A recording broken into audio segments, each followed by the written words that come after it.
Hey guys, welcome back. So today we are actually going to be talking about something I haven't addressed in a very long time. And I think it's just time to talk about some of this stuff, especially financial things. A lot of creators do a really good job about selling the lifestyle and making everything in van life, car living, ambulance life, everything like that look so amazing and like it is going to solve all of your problems. And that's definitely not true, but I think the realities around financially being on the road is something I kind of want to focus on this year because that is the most specific questions other than maybe safety that I get about being on the road, because the lifestyle looks so amazing. We're in these beautiful spots all the time. We're always filming. And I'm saying we as content creators who are putting this out on the internet. And then a lot of people are like, how can I do this? I am in debt. I don't have a job on the road. And I've tried to address this before and it didn't go super well. So I kind of just backed off from it for a really long time. But I figured I would start with my personal journey before I start giving out any sort of advice or job recommendations or anything like that. And to start off from the top, if you haven't watched my channel before, my name is Brooke and I have a little dog named Pippa, who is the namesake of this channel. And we got on the road back in 2020 when my salon shut down due to COVID. I could not re-sign my apartment lease. I didn't have a co-signer to do that. I also couldn't afford to keep my apartment and my salon suite going at the same time. So I sold everything. And as soon as my apartment lease was up, I got on the road in a Class CRV. I had sold my Mazda CX-5 and purchased my Toyota Winnebago Warrior and built it out during the pandemic while I still had space to in my apartment, sold everything and got on the road. And I have not been home ever since. My home has been on the road. There have been lots of ups and downs in this journey. If you are an OG or if you've been watching a really long time, you've heard me talk about the pitfalls. I've obviously been in a lot of rigs since then, but I think most people know me from living out of my Honda CRV. This video is going to specifically focus on all of that debt, where it came from, and that it's totally normal when something crazy like a global pandemic happens or a business goes under or something, an emergency like a dog attack, or if you had a medical emergency or something like that, things pile up. So even before my salon closed, I already had debt. I've been carrying debt since I was literally out on my own. Unfortunately, I was never making enough money to ever cover everything. And the second I almost was, it was when I got sick. I had cancer and I just got more and more and more behind. I already owned a house at that point. I had a little townhouse in Nashville. So it was a great area, but even if I sold the house, I literally could not rebuy in my same area by the time all of my health issues had been worked out. And so I was carrying debt for quite a while. And so I moved back to Indiana because it was a lower cost of living and I could run my own business as a hairstylist. That business ended up doing super well. Because the business was doing so well, I wanted to reinvest in it, really upgrade everything. I was going to move to a larger suite so I could take on an assistant and do all of the things when you expand your business. And then the pandemic hit, put quite a few things on credit cards and business loans. And luckily, I did not sign the new lease before the pandemic started, because when the governor shut us down, I literally had no source of income. I was self-employed. I had nobody to co-sign with a lot of that stuff. And a lot of my business credit was maxed out. I then went from the highest earning year I had ever had in my life to literally not knowing how I was going to pay the last couple months of my rent before I left. So I hustled like I always do. I did Amazon Flex for a while. I did Instacart. I did Shipped. I did everything I could that was still available during the pandemic to be running around and hustling and making some money and making ends meet. Luckily, I still had a teeny bit of savings left over to carry me through. Like I said, I sold my car, but I did flip that straight into an RV because I knew I wasn't going to have anywhere to live. And so my first day on the road, when my apartment lease was up and I literally had to turn in my keys, I was about $25,000 in debt and had no income.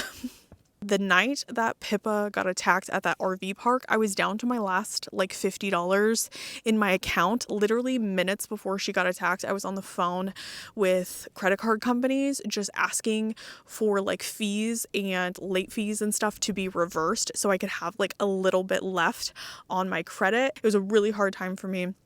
I didn't have an online job yet or anything like that. And so the night that she got attacked, I had reached out to a couple family members to help me out. And they said, you're on your own. You made your own decisions, which I totally get. It was my own decisions, but it also was the freaking pandemic. I couldn't do much. I had nowhere to live. I was just doing the best I could. And so I said, okay, let's get this going. So I then luckily got approved for care credit at the vet's office to be able to make the payment to pick up the dog, because they were not obviously going to let me leave without paying for the dog services, even though it was like $600 or $700 worth of services that she had needed because she needed stitches and all of these things from the attack. Luckily, I found out that care credit actually works at like Walgreens and CVS. So that's how we ate dinner that night, is like snacks from CVS. And we stayed in a hotel that night, or like more of a motel. I think it was like a Super 8 that the RV park owners put us up in, because obviously I didn't feel safe going back to the park because the other people with the other dog were still there, and that was getting settled with the police and everything like that.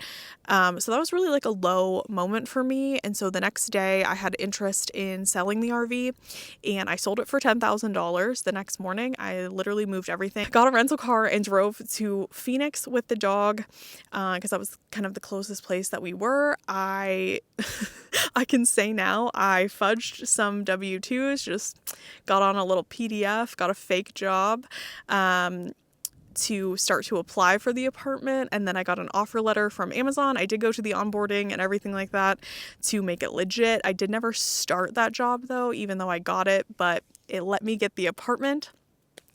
And I then just started to hustle my butt off again, working to make sure that Pippa could get everything that she needed. And that is when I started to do the online phone sex work, and I was actually making really good money at that point doing that. I was more than covering everything, and I was starting to be able to pay down my debt because I could work from home. I didn't have to leave the dog. I could take her to the vet whenever she needed and pay for all of those medications and everything that she needed to do. And honestly, it was the best thing I could have done. I made some super great friends during that time because we were all in a Facebook group together. So we would talk all day long and chat about our customers and our strategy and marketing and everything like that. And so it kind of felt like I was back in the real world, like working again, and it really lit a fire under me. So when I decided that I was finally making enough money and I had built up enough of a clientele that I could take it on the road, I then moved into my Honda CRV that I had bought with the original $10,000 from my Toyota Class C.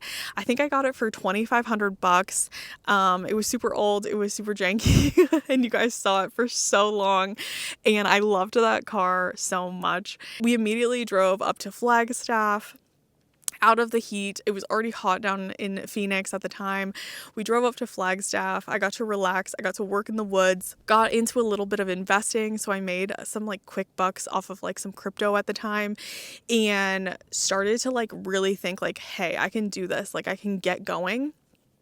And June of that year is when I started my TikTok account, and that's when I started going live and started posting about living in my car, and then started a YouTube channel, and the rest is history. So I have had a lot of ups and downs with it, but my YouTube channel, the very first year I was monetized, I made $31,000 and some change. I was kind of just having my hands in every single pot. I was on Twitch, so I was making money from subscriptions on Twitch. I was doing my first little baby brand deals for like a couple $100 here and a couple $100 there.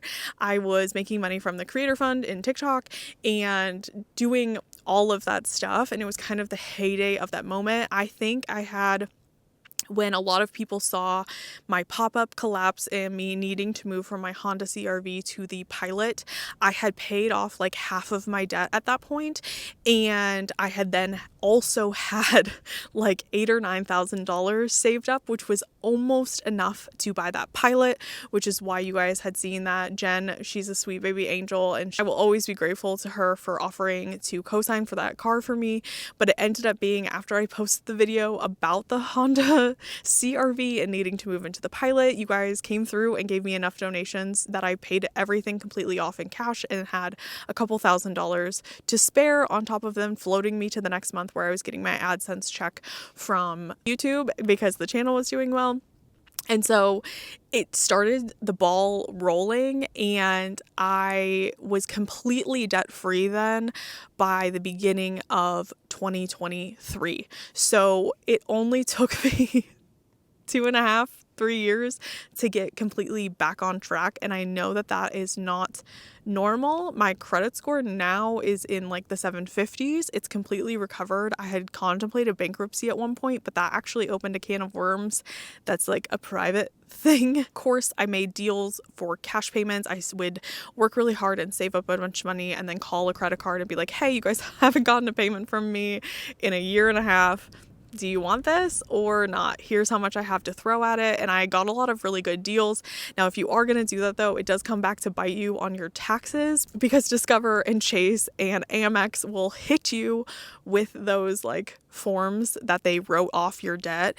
So I have had to pay like pretty much the full amount even in my taxes since then, but I have paid off all of my consumer debt. I don't have a car payment. I don't have any credit cards. I don't have a house payment. I don't have literally anything. So I have no debt. I do have a secure credit card now, but that's all I can qualify for. So it's like a $250 secure credit card limit. That's how I'm rebuilding my credit score. And so it's been a really long journey, but I feel like I'm one of those people that's like, you can bounce back from all of this and you can figure it out. And you guys have seen all of the progressions through all of the rigs that I've gotten on the channel. And that's the fun part about the channel, is that I make money doing something fun and exciting all of the time that has now become my hobby. And every time I get a new rig, it is quite a pretty penny that I get paid, because a lot of people watch then those videos and then go back and watch the old ones. And so YouTube is one of those like really nice platforms like that where it seems to work like that a lot. And I cannot be more grateful for this channel and for my income and to honestly be debt free. It has been such a relief for the first time in my life to literally ever have all of my own money. Everything I own is actually mine. I don't owe a bank. I don't owe anybody else. I've paid back all of the friends and anybody who's helped me along the way. So I think it's just one of those things that it's been really nice to have this, but I think the better part to talk about is the fact that my spending habits, I don't know, or like the rut that I was in, like the paycheck to paycheck thing, I don't think would have fixed itself without me ever having to live in the car and go back to zero. I think I was living way too far above my means and didn't know how to cut that back after my income literally relied on me living that lifestyle. I had very high-end clients. I had a high-end salon suite, and I was making the amount of money I was making because I was using really good products and I was doing a lot of things that a lot of people didn't do. And while I love doing hair, it is a lot of overhead when you do it that way to make the amount of money I was making. I was a 6-figure stylist the last year that I was a stylist, and it was the most stressful thing that I had ever done. While I'm super proud of myself that I did that and I accomplished it, I like the vibe of being a content creator and not having a lot of overhead. I just set up a camera and I talk to it and I edit. Of course, there are expenses involved with it, but it's nowhere near paying a salon rent and hundreds of dollars in color a week and software to manage it all and people to help me do all of the things that I need to do. And then on top of that, then paying pretty much the exact same amount for an apartment to live in and somebody to watch the dog. It was just so much to do all on my own. And so doing this now is very simple. It's very relaxed. I can work when I want to. I don't have to work if I don't want to. And you can do it on the road. I know a ton of people who do work camping and other jobs, and I can go into that and make more videos or how I actually fixed a lot of my credit. But I do have to give a lot of credit to social media and TikTok especially. That is how I got my start. Even though my YouTube channel brought in a pretty significant amount of revenue, the TikTok account was the most consistent there for that first year.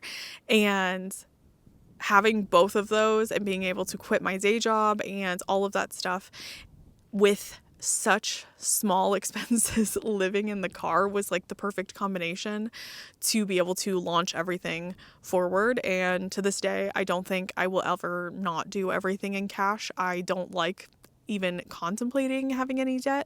I also can't really, even though my credit score has bounced back, my credit history obviously isn't great from, the last 4 years. So I feel like I can't even qualify for anything if I wanted to. And honestly, I think that's the better option to not be able to. So I can't even get myself in trouble at this point. But if you are on the road or you're thinking about getting on the road to fix your financial problems, make sure you have a solid plan on how to create an income first. But it is possible to live a super, super low cost lifestyle out here if you want to make some compromises to reach a lot of financial goals. There are a lot of people who do it that way and have a lot of success doing it.